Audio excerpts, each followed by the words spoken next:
Well, I think you can look at it in many ways, right? You can look at it in a way where, yeah, you give away 3 points essentially, or one in the last 5-10 minutes of the game, and kind of see the negative about it. But you can also look at it in a way where, okay, well, we're a team that still getting used to those moments where we are against a good team leading 1-0 on the road, and then yeah, you give the game away, but at the same time you can also see the positive in kind of being in that position in the first place, and then just learning from kind of what happened after. So it's for me, it's a second, where it's positive that we were even there.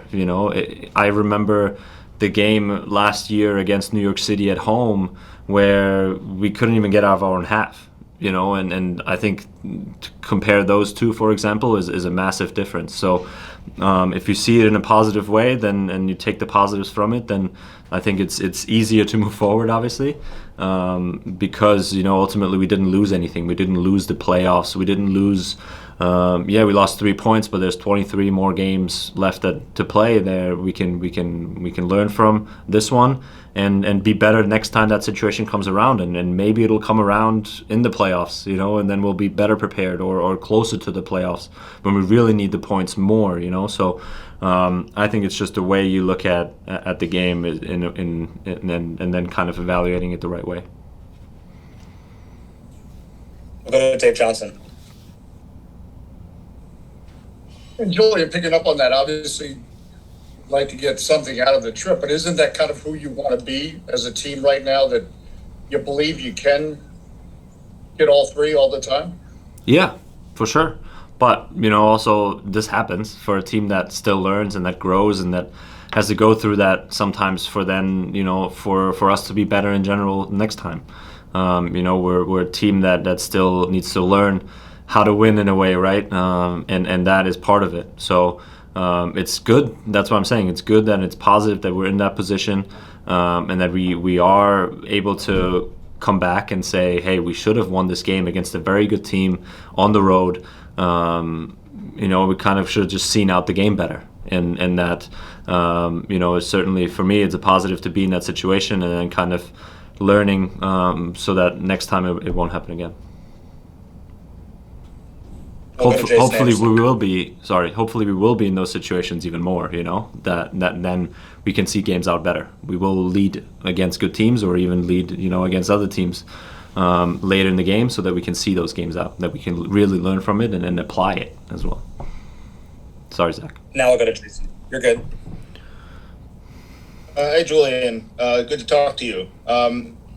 Earlier this season, in the preseason, you talked about the fitness side of playing under Hernan, just the demands of it being really, really a little different from really what you've seemed to experience as a pro so far.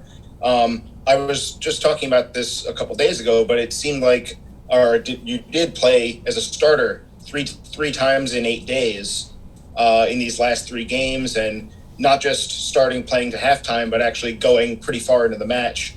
How are you dealing with that kind of grind? Looking ahead, the schedule has so many weeks where 3 games in 8 days is going to become kind of common for you and the rest of the team this year. I'm fine.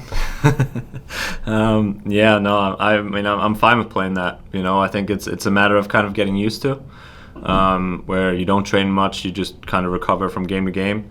Yeah, we play an intense style, but we've also worked really hard up to this point to be ready for that, and obviously getting a lot of minutes prepares you for that. So I felt okay. I felt fine during the last few moments of the game against New York City, where that was the 3rd game in the week, and yeah, I'm gonna hopefully be fine going forward. Obviously, hopefully just staying injury free, and then fitness wise, I'm not really concerned about the tougher schedule, because I know the work we've put in, the work I've put in, and I want to be out there every game, and I want to play as much as I can every game. So I want Hernan obviously to know. I think he does know that he can rely on me, every game. And yeah, I think a lot of guys are like that. So certainly a good mindset to have, that we have in the team here.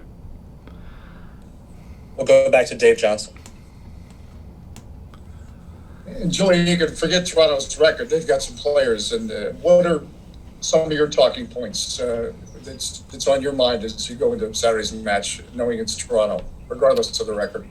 Yeah, I mean it's a team that has a ton of experience and a ton of success, right? In their lineup or in their squad. Where they got a new coach, probably going through a little bit of a change in that sense, and it takes some time for them to adapt to that. But they've obviously been in MLS Cup or right around it. They've won it a few times, over the last 5, 10, 6 years. So ever since really I came in the league, so it's been obviously the team to beat in the East for me. So in some of those names, or a lot of those names, still haven't changed. So we know what they're capable of in that sense, and certainly got to be careful because they have a lot of quality up front, and in the back obviously as well. So we gotta take our chance, but we play at home, we play in front of our fans. They have obviously been in Orlando this long time. They haven't had the best results, so we really want to be on top of them and just implement our style and then ultimately hopefully win at home.